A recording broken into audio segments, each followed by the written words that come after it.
Ayton is a small town located in the historic county of Berwickshire, today part of the Scottish Borders region. It is on the Eye water, from which it is said to take its name. Ayton means "Eye Town". It contains the former ancient tollbooth, a town hall with a clock tower, a large branch of the Royal Bank of Scotland, and a shop. It is located near the East Coast Main Line railway line, which runs between London, King's Cross and Edinburgh, Waverley station, the closest station being Berwick-upon-Tweed. The A1 originally ran through the heart of the village, but during the 1980s a bypass was built to the east of the village. Ayton was the location of a coaching inn on the road between London and Edinburgh. Buildings. Ayton Castle is the last major work of James Gillespie Grimm, Scotland's leading Gothic Revival architect, and was designed by him in 1845.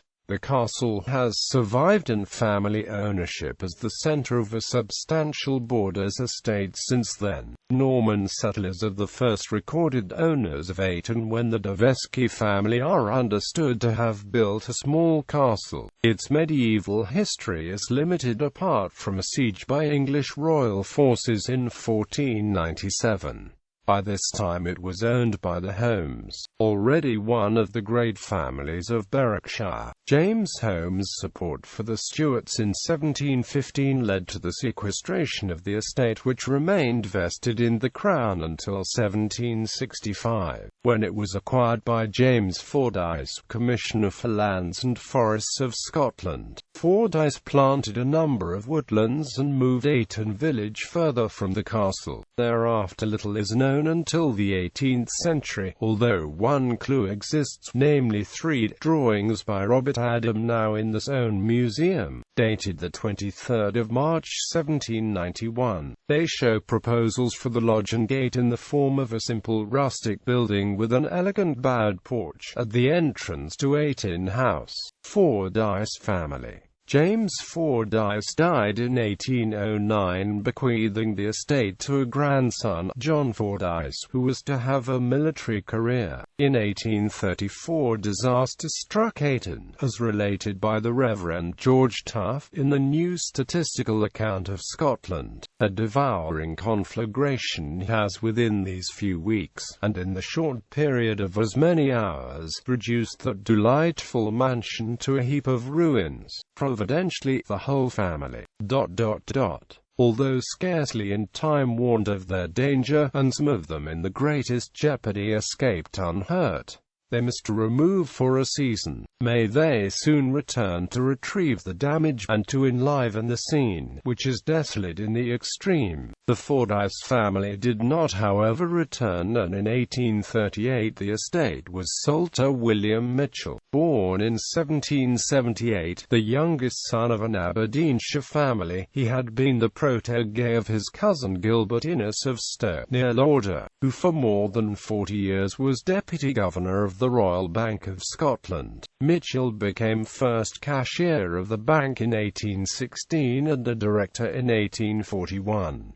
Innes dies in 1832, to be followed by his only surviving sister in 1839, whereupon Mitchell inherited their estates, a magnificent increase in his fortune which he marked in 1840 by adopting the name Mitchell-Innes. The only cloud was the scandal that ensued when it was discovered that Gilbert Innes had died bankrupt. It is possible that as a result of the Mitchell-Innes were never quite as rich as they felt they ought to be. But William Mitchell-Innes seemed unconcerned. His means were ample, wrote his obituarist in the Berwickshire Journal, and his liberality in distributing them commensurate therewith. He maintained a princely establishment, and his generous hospitality was his most striking characteristic. Whilst now in his 60s, Mitchell-Innes was determined to build a house worthy of his new landed status, and approached James Gillespie Grimm, who was his near contemporary. The contract drawings still preserved at Ayton are dated 1845.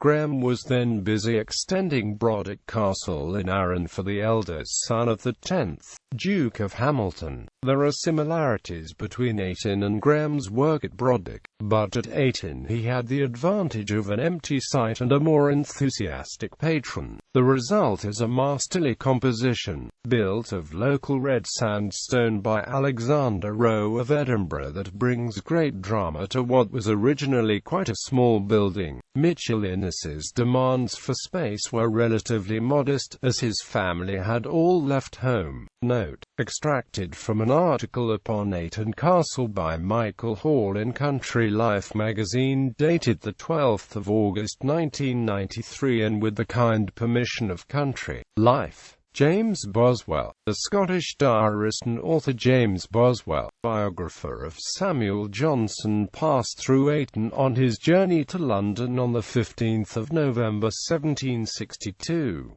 In his London journal he recounts, "We did very well till we passed Old Camus, when one of the wheels of our chaise was so much broke that it was of no use. The driver proposed that we should mount the horses and ride to Berwick, but this I would by no means agree to, and as my partner let me be the principal man and take the direction of our journey, I made the chaise be dragged on to Ayton, where we waited till the driver rode to Berwick and brought us a chaise. Never did I pass 3 hours more unhappily.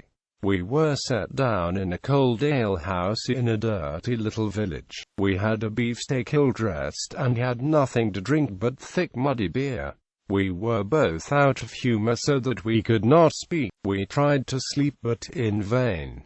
We only got a drowsy headache. We were scorched by the fire on the one hand and shivering with the frost on the other. At last our chaise came, and we got to Berwick about 12 at night. We had a slice of hard dry toast, a bowl of warm negus, and went comfortable to bed." Bibliography: The History of the Royal Bank of Scotland 1727–1827, by Neil Munro, Edinburgh, 1928. Borders and Berwick, by Charles A. Strang, Rutland Press, 1994, pp.s.